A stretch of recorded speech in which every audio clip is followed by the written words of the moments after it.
tudo certo? Vamos dar continuidade à nossa aula sobre espaço rural.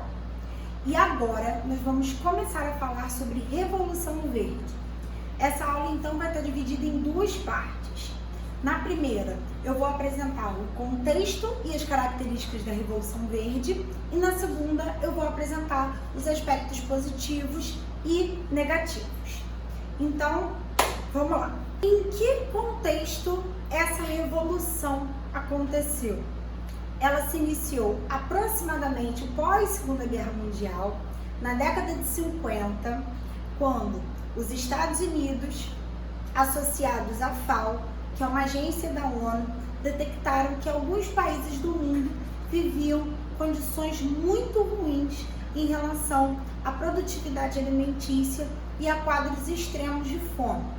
A partir disso, os Estados Unidos tomaram uma iniciativa de fazer um repasse de técnicas agropecuárias para os países subdesenvolvidos. Mirelle, por que os Estados Unidos fizeram isso?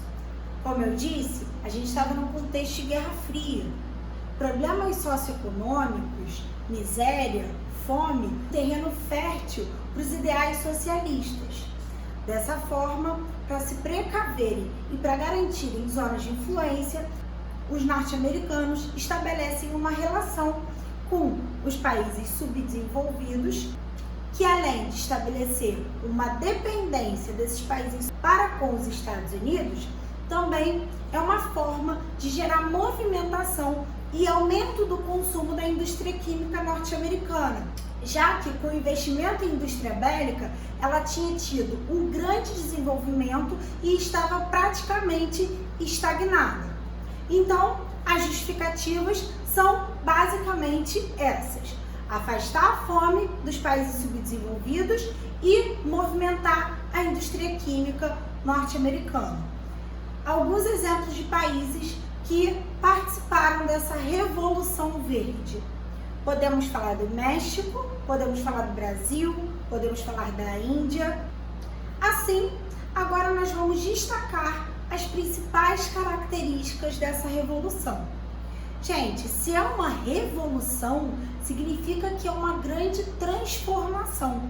E se é um repasse de técnicas agropecuárias, isso significa que a ideia é transformar aquelas agriculturas que até então eram extensivas, com baixa produtividade e baixa capitalização, em agriculturas extremamente produtivas. O primeiro ponto que a gente precisa destacar é a questão da modernização das práticas.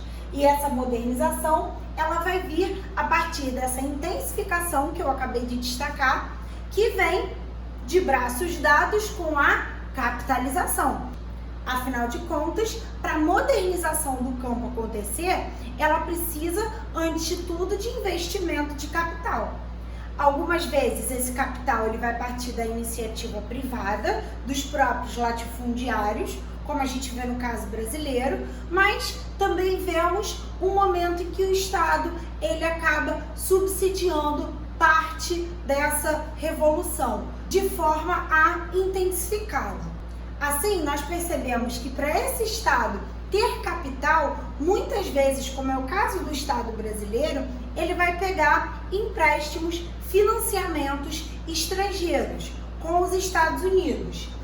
E esses empréstimos vão estar associados também a uma forma de obter insumos agrícolas, como por exemplo pesticidas, herbicidas, adubos químicos, fertilizantes, sementes de alta qualidade, como também na obtenção de maquinários, como por exemplo tratores. Só que não adianta, gente, ter toda a infraestrutura se no final das contas não tem mão de obra qualificada para atuar nessa agricultura intensiva. A gente percebe a migração de alguns técnicos dotados da capacidade, do manuseio e da experiência dessa agricultura intensiva, indo em direção aos países subdesenvolvidos para que cadeiras em universidades comecem a existir e assim qualificar a mão de obra local para que ela possa atuar nessa nova forma de gestão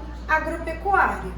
essa Revolução Verde vai ocorrer nesses países por meio da parceria entre os governos, do desenvolvimento de cadeiras em universidades e do fomento de instituições de pesquisa, tanto públicas quanto privadas. Chegamos então ao fim da nossa primeira parte da aula sobre Revolução Verde, na qual falamos sobre contexto de surgimento, objetivos e características.